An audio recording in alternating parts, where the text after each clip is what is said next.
Bonjour, bonjour, bonjour, bonjour.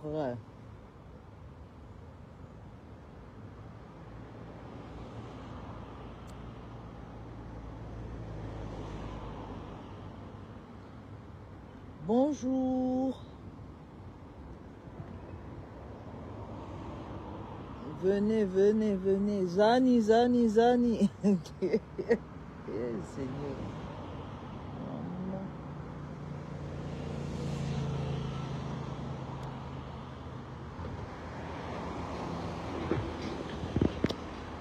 Zani, Zani, Zani, Zani.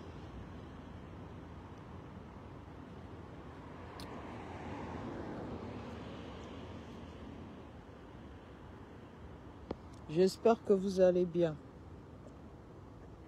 Bonjour Sarah Lee Kim. J'espère que tu vas bien. Je mets 2 minutes.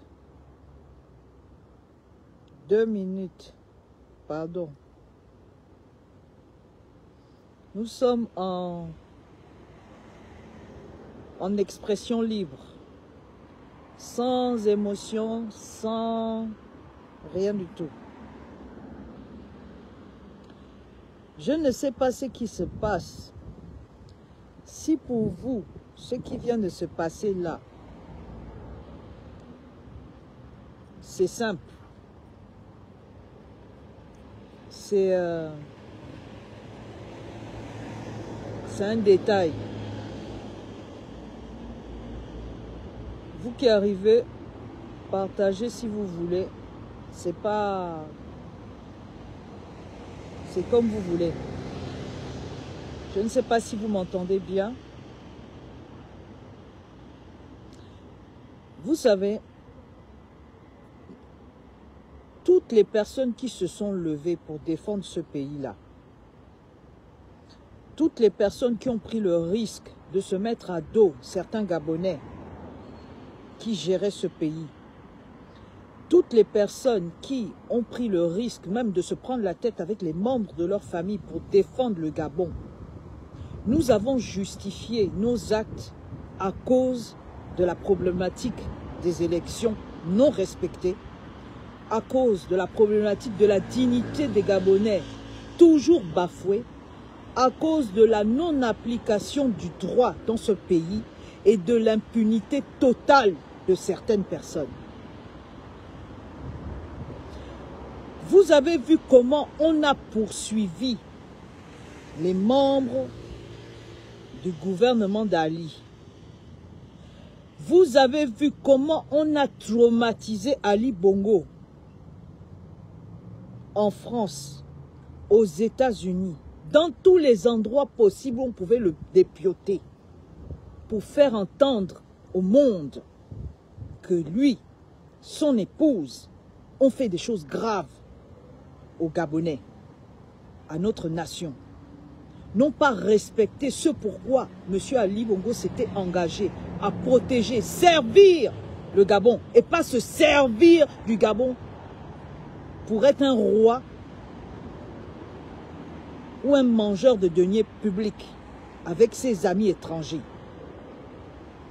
Le CETRI est venu justifier qu'il nous avait entendu les suppliques des activistes, des Gabonais conscients. Ils ont justifié leur acte en disant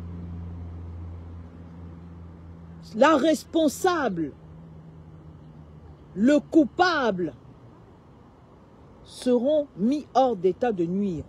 Ils l'ont fait en faisant leur coup, en filmant les accusés, les présumés détourneurs de fonds publics, falsificateurs. On vous a servi les images. On vous a prévenu qu'il n'y aura plus de l'impunité dans ce pays. On vous a dit, faites-nous confiance. Le droit sera respecté. La dignité des Gabonais sera au beau fixe. La justice va en fait être implacable et appliquée à tous. C'est vous-même qui avez relayé les discours là. Il y a les images, la VAR est là, les réseaux sociaux et une base de données infalsifiable. On ne peut pas jouer avec ça. Le testament de chaque individu est maintenant dans les réseaux sociaux. Monsieur Oligui, comment vous pouvez nous faire ça? Vous libérez sans procès. Vous nous avez fait supporter l'image de monsieur Ali Bongo, devenu un pauvrelot, un malade. Il est toujours capable, juste diminuer. Vous ne l'avez pas amené devant les juges de notre pays. Son épouse, à qui vous avez chargé toute la gabegie du monde Gabon, vous l'avez gardé. On ne sait plus à quel endroit on l'a gardé. On sait seulement qu'on l'a gardé.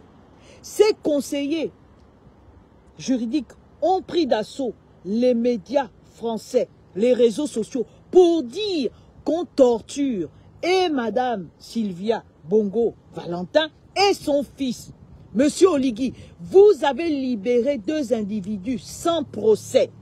Vous allez donc transformer ces 2 individus qui n'ont pas bénéficié du respect de leurs droits, qui n'ont pas bénéficié d'un procès équitable ou qui aurait permis de mettre la lumière et de rendre responsable qui de droit. Vous avez permis qu'on en fasse des martyrs. Vous allez voir que ces 2 individus, avec tout ce qu'ils ont vécu dans les lieux où vous les avez gardés depuis X temps, ils vont prendre d'assaut les médias internationaux. Ils vont écrire des livres et vous allez être mis au pilori. Vous n'allez plus avoir la décence de vous promener dans les pays où vous aimez aller là. Parce que ces 2 individus, à eux seuls, pourront enfin faire comprendre au monde qu'on torture aisément au Gabon, qu'on bafoue les droits des individus au Gabon. Parce que vous n'avez pas voulu respecter la notion de droit, quel que soit ce qu'on vous a demandé de faire. Parce qu'on sait très bien que vous ne pouvez pas décider seul, on se sait. Vous avez eu les coups de fil, on sait que ça vient de chez nous. On sait. Mais la moindre des choses, avant de faire ça, même si on sait qu'elle devait sortir, mais elle aurait dû passer devant les juges nationaux. Sinon, ce que vous avez fait, incarcérer 2 individus sans respect du droit, ça s'appelle quoi? Si ce n'est un enlèvement, ça s'appelle quoi? Si ce n'est un bafouement chronique de la notion de droit, du respect de la liberté d'être défendu, du respect de la présomption d'innocence. Vous avez tout bafoué. Et cette libération en catimini, en association avec d'autres pays, est un non-sens. Quand on vient dire qu'on veut ouvrir le Gabon vers une nouvelle république d'impunité, une nouvelle république qui ne respecte pas le droit, une nouvelle république qui fait comprendre que quand tu es pauvre, tu restes en prison comme Kelly Ondo. Et une nouvelle république qui vient dire quand tu es femme d'ancien président, tu as tous les droits. Tu as la possibilité même d'être extirpé en jet. Comme apparemment vous avez pris tous ces biens en sol Gabon, je suppose que le jet là a été affrété par la République gabonaise. Mais est-ce que vous vous rendez compte? Et la toile est silencieuse. Quand on dit qu'on est en retraite pour ne pas encore dire que les activistes en font trop, voilà ce que vous nous servez, monsieur Oligui. Est-ce que c'est juste? Ça, c'est quelle ouverture? Ça, c'est quel changement sans justice?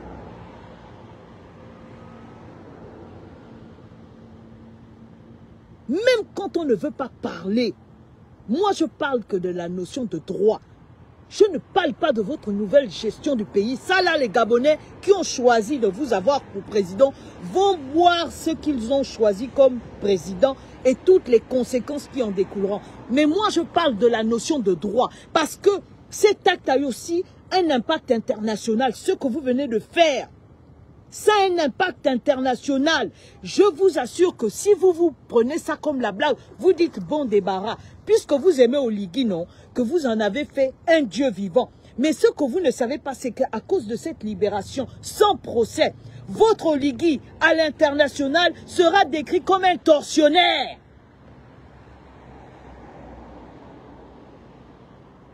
Et je peux vous assurer qu'autant qu'un Gabonais n'arrive pas à se défendre en Occident, les deux que vous avez libérés là sauront se défendre. Vous n'allez pas vous en sortir avec les deux là. Même Ali Bongo, à qui vous avez permis de finir en beauté, avec son épouse dehors et son fiston, va vous montrer qu'il n'est pas un simple malade. Il va vous montrer que lui, il a fait le tour du monde. Il va vous montrer qu'il est intellectuel. Il va vous montrer qu'il connaît ses droits. Parce que son point faible, c'était son épouse, son fils. Vous leur avez fait une sortie royale au détriment de la pensée des nationaux que vous dites représenter actuellement. C'est un non-sens. Et vous venez nous justifier sans état d'âme que Kelly, il faut passer par la case des juges. Parce que vous n'avez pas la main. Mais pourquoi vous avez donc fait libérer Sylvia Bongo qui n'est pas passée devant le juge? Ah, vous aviez la main pour Sylvia Bongo et pour un digne fils du Gabon qui a fait ses classes. Soit ridiculisé. Vous avez fait en sorte que le fils du Gabon, on en fait un détail de l'histoire de notre pays. Vous faites en sorte que on se dise,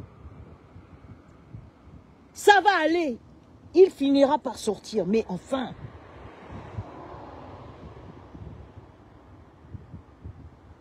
Et je vois la toile, vous parlez de ça avec gêne, vous mentez même alors que vous savez très bien que si on ne peut pas manquer d'informations, c'est bien nous les activistes, on sait tout. Nos zébras sont partout. C'est vos gens qui nous donnent les infos. On n'invente rien. Même quand vous niez, ça vient vous rattraper toujours.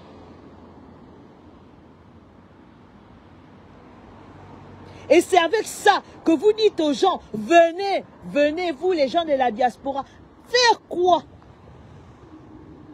Puisque l'impunité est toujours reine.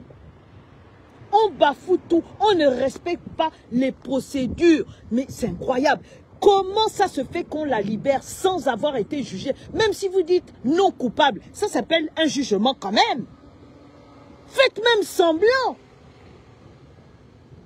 Vous voulez être respecté en Occident, mais vous vous comportez comme des anciennes colonies.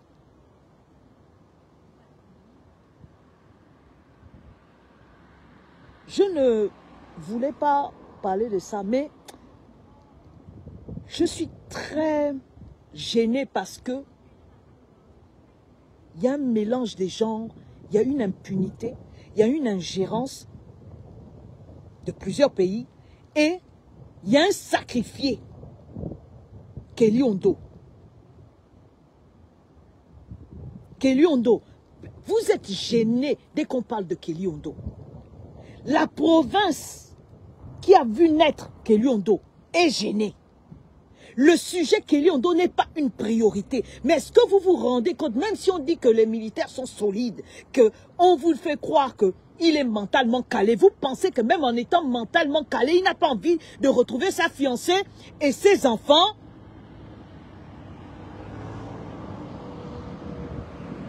Puisque vous avez l'habitude de faire signer aux gens les pactes de non-agression, les engagements à ne plus rien faire contre votre politique ou vos ouailles. Faites-lui signer tous les papiers qu'il sorte. parce qu'il a une urgence, ses enfants. Je pense quand même que, moi je fais partie des gens, quand mon frère a été libéré, j'avais dit, je ne parle plus vos choses. J'ai même arrêté de beaucoup parler pour Kelly Ondo parce que c'est lui-même qui m'avait dit de diminuer. Quand j'ai voulu encore remettre une couche sur l'affaire de Kelly Ondo, c'est Bla qui m'avait dit ne parle plus de ça parce que je m'engage, c'est mon frère de la prison, je m'engage à me battre pour que Kelly Ondo sorte de cette prison. Parce que s'il y a bien quelqu'un qui ne méritait pas d'y être, c'est bien lui. Ce sont les mots de M. Brice Alianga. Pas une conversation à deux, on était 4.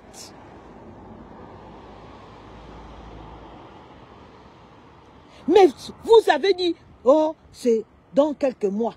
Oh, faut être patient. On voit que ce n'est pas vous qui êtes dans cette prison-là. Vous nous faites croire que oui, après, à l'approche des élections, passons d'abord les référendums. Le référendum est venu et passé.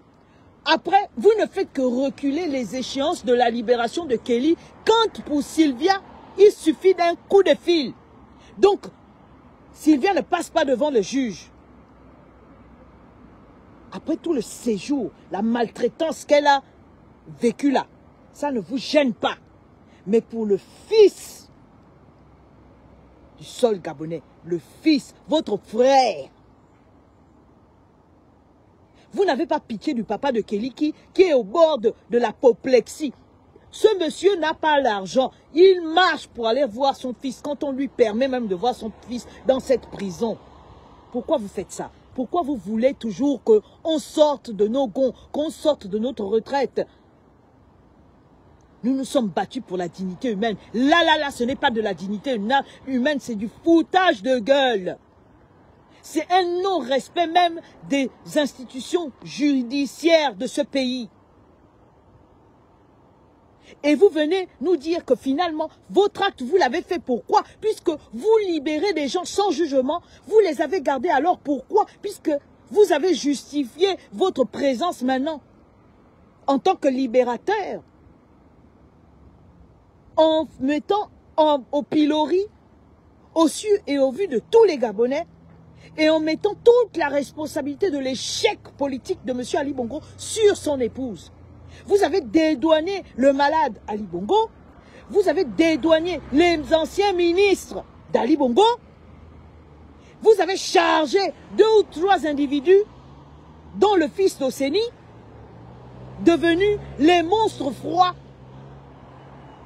et les plus grands responsables de la gabegie qui date des années 60 de la famille Bongo. Pourquoi vous faites ça? Vous vouliez un passage au calme. Vous vouliez l'expression démocratique. Vous vouliez qu'on vous respecte à l'international. Monsieur Oligui, ce que vous venez de faire ne vous donnera pas le respect. Tout simplement parce que cette dame va se balader dans toutes les institutions. Elle va alerter Amnesty International.